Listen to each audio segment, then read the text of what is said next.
Hey everybody, welcome. I'm Mike, and this is For the Record. I had a killer pick yesterday. It was a pick that's probably been in the works for almost a year and a half. Well, if you've watched any of my weekends in vinyl videos, I like to tell stories of how I find these. I'll try to keep it a short story, but again, it was about a year and a half. I spoke to this gentleman almost a year and a half ago. He answered one of my ads. Hey, Mike, you buying records? I said sure, but for whatever reason, it just didn't happen. So record out of place. I had to fix it. I have these what I call red flags, and red flags to me tell me not to go for whatever reason, whether it's location or if it just sounds like I'm just not going to be interested. I don't really waste my time, because it was quite a distance for me.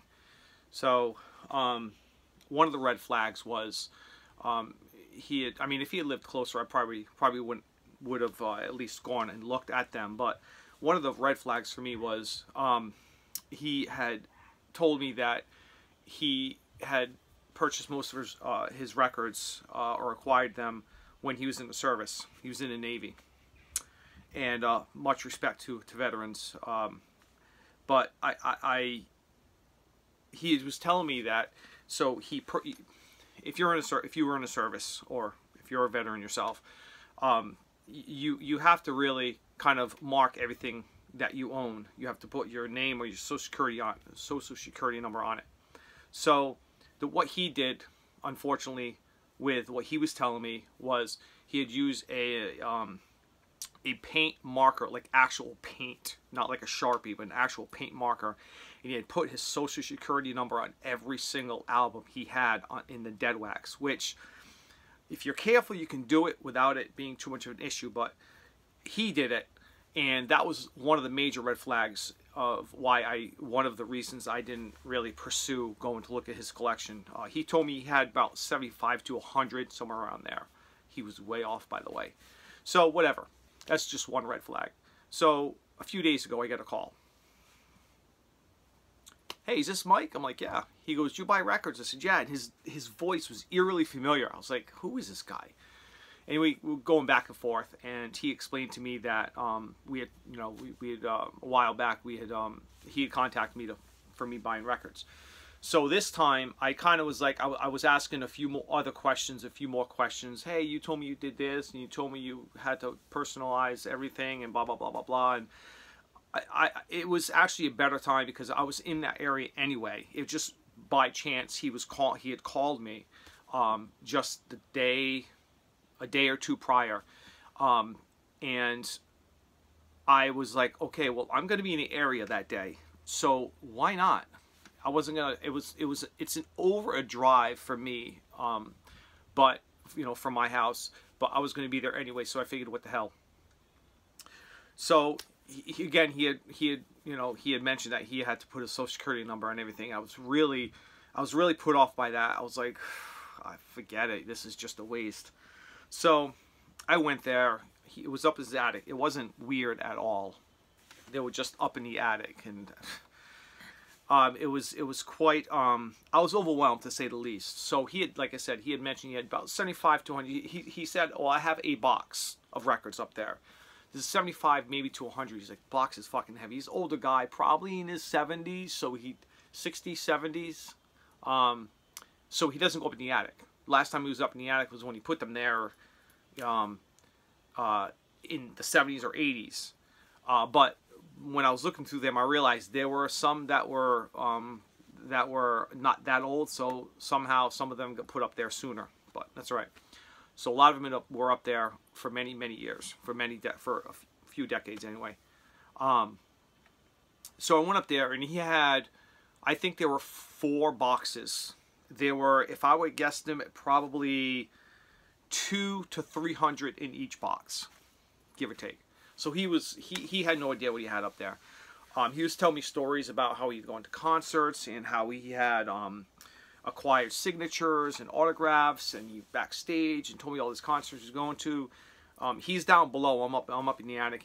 We're chit-chatting away. So I started going through the stuff, and some of the stuff I was finding, there was no personalization to it at all. He didn't, for whatever reason, he didn't put a social security number on a lot of the stuff. So I was going through it, and he had told me anything with a social security number on it, he wanted to take a Dremel, and I'm like, and he wanted to kind of sit there, and I'm like, I don't have time for that. I said, you don't want me to take anything that has a social security number? Fine, that's fine. So which kind of pissed me off, but I was kind of put off by that, because it's been about probably 15 to 20 minutes at that time trying to, starting to pull some stuff. It was a 50-50 shot too with condition. A lot of stuff I was finding was damaged. They were warped, and it was a 50-50 shot. So what I figured I'd do is I started digging through everything. I started pulling everything off to the side, and then I started going through the second time and a third time to see if anything had a social security number on it. It was a daunting task, but the only way to do it right was to go through each and everything, because I found a lot of great stuff that I keep for myself, stuff that I'm selling. So after going through probably a quarter to maybe half of it, I said, listen, can I just make you an offer on everything, and I'll just take everything and I'll sort it out later. And he wasn't too enthusiastic of my price, but I tried to explain to him that, a lot of stuff is damaged, and I'm taking a risk with the price I'm giving you right now. Without me going through all of it, I said, I don't know what I'm getting myself into. So I said, let me go through everything again. So I went through everything again. In the end, I pulled about 125-ish, somewhere, maybe a little more, a little less. It was somewhere around there. But it took me over an hour, because I had to go through everything, look at the social security number, and I was trying to look for a general condition. And to be honest with you, the condition itself wasn't even on my mind. I was more condition as far as scratches, but I was mostly concerned with warping, because I was finding a lot of warped stuff. So when I got home, lo and behold, everything I got was fine, and there were literally no scratches. So I think what happened was he acquired some of this stuff through a roommate when he was in service, and he had explained to me that his roommate would listen to him, and when you go from one duty station to the next, you're only allotted so much weight. So he listened to a lot of the records, and then he put them on tape, which is fine, because a lot of these things haven't been listened to in decades. They're in beautiful, the vinyl themselves are in beautiful condition, excellent, near mint. Some jackets aren't so bad. They're not all beat up. I was actually kind of happy about that. The condition of the records are just beautiful. They look like they've been played. Like I said, they were probably played once and then put away, and that was it. But that's kind of the story. I was kind of disappointed with stuff I couldn't take. But I am actually thinking of going back a second time, because I am thinking some of the stuff I thought was damaged may not have been damaged. And if I can get up there, if I'm already up in the area, I think I may give him a ring and try to. I'd like to give it a second or third shot, because I think it's worth trying to get some more stuff. But anyway, so I got that's the story in short. And so I figured I'd just show you some of the stuff that I got for myself, with one or two grails. So what I had mentioned that this gentleman, we'll call Vic, okay?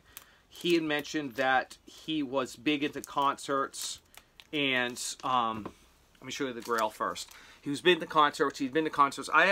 He said a lot of stuff he had was autographed. Now I wasn't looking for autographed stuff. I just assumed, because he had said he had a lot of people. Actually, a side note, he had said a lot of people in the last year and a half, he had several yard sales, and he would allow people to go up to the attic and pick through the stuff, which is again why I was so amazed at the stuff I found. But he was asking,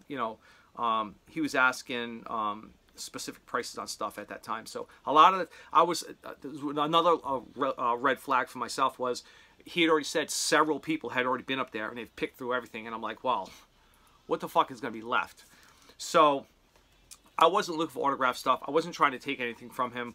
If I found anything that was of note, I was going to show him, like the personalized dead wax with a social security number.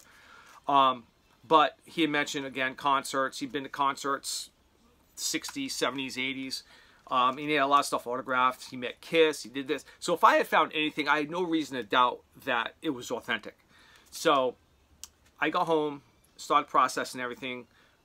I start putting off to the side stuff that is that's bad, which there was only a very small selected few pieces that were worse off, and I really wasn't going to do anything with them.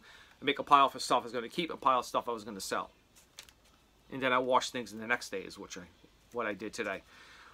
So one of the cool things is a Ted Nugent album. Now this one, I'm assuming it's just self-titled Ted Nugent. Okay, but I put this in the sell. I'm going to sell this one because I mean it's one I don't have, but I'm going to sell it, and I was going to, you know, just make some money off it. But as I was kind of making my piles, I took a second look at this and I said, oh, no, no, no, no, no, no, no, no, no, no. I can't sell this because it is appeared to say, I mean, I can't say that's a T, but maybe it is.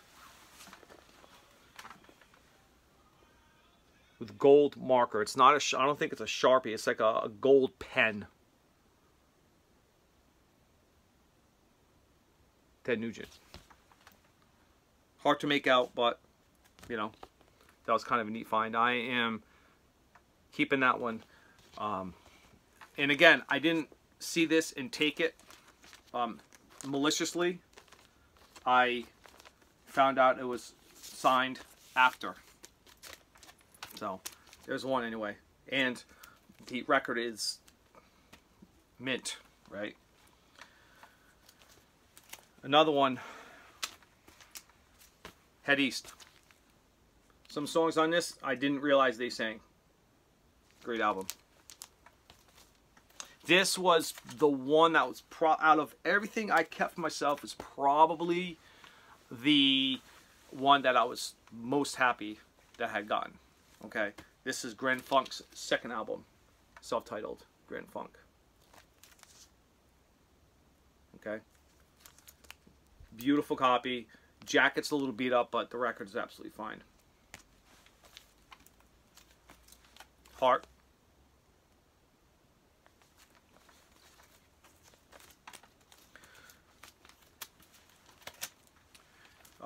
The Guess Who.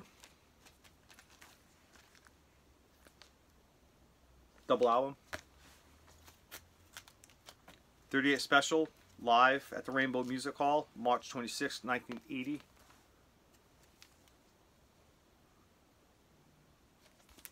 This is a white label. It's a promo copy. A couple of these had a local radio station. I'll see if I can't find one. None that I kept, I don't think, for myself. They had a couple of bumper stickers on them. I'm like, it's the fucking worst. This was actually a really neat one. Jethro Tull, Thick as a Brick. This looks like it might be a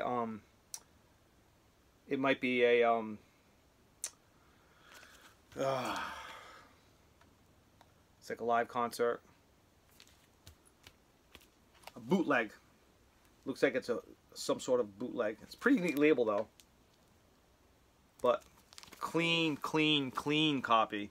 This one, I think I've had these several times in the past, and for the reason I sell it because it's not really, it wasn't really up to my snuff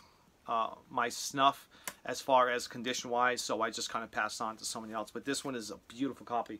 I have a bunch of Jethro Tull, but for whatever reason, Aqualung has, I've never kept it in the past. This is a beautiful shape, so I'm keeping this one. I don't know what to say about this one. I think when this one is either a bootleg or it's a live recording, but the jacket itself tells me that it's maybe an import of some kind or a bootleg. It's called Cocker Happy. I would have not given it that name, but whatever. I think I might have seen a movie with that name before, but that's a whole other story. So, Cocker Happy. And that's the label. It's probably a bootleg. Another one I was happy to get, Jethro Tull A. Chrysalis. I don't really show the labels, but Prismatic, Don't Invite Me to the Depression, which is one I've never heard of. It's got an interesting label. It looks fun. Definitely going to give that a spin. Rick Derringer. This one is Rick Derringer in the McCoys. Outside Stuff. Double album.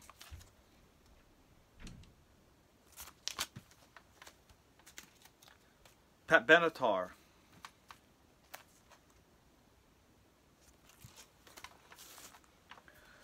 Todd Rundgren. This is called Something, Anything. Double album. This was kind of neat. Interesting label. It's called Fancy Wild Thing.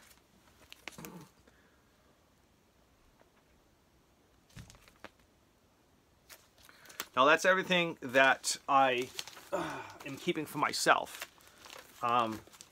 Stoked about a bunch of about all those anyway. Some great stuff there. Stuff that I've actually found that I'm going to be getting rid of. I got there's yeah, I don't know why I've spaced it. Sammy Hagar. I got get rid of that one. Got some Ted Nugent. I got some Stones. Original Stones that I'm selling. A lot of people ask me, like, you know, do you ever participate in record store day? And I don't. I prefer, my record store day is, and I've probably said this in the past, my record store day is going to picks like this and finding stuff that I find. That's my record store day to me. Because record store day isn't what it was, you know, 15, 20 years ago, or whatever, however long it's been. But here's a mono of Out of Our Heads, Rolling Stones. Mono because it's red, and it says mono on the front. I found a lot of stuff, little Beatles. A lot of stuff that I'm getting rid of, but you know, it's, you don't keep everything. David Lee Roth. Skyscraper. I want to say Cliffhanger, but Skyscraper. That's a good one. Easy to sell. ZZ, got some ZZ Top too. Oh, and this is, I've got a big video. If it's not going to be posted by the time I post this video, which this video is going to be posted on a Friday, I may not have a video, but Eagles, this is going to be a major next video regarding the Eagles for me. I got a sealed copy of Roxette, sealed copy. More Eagles. Got some Tall.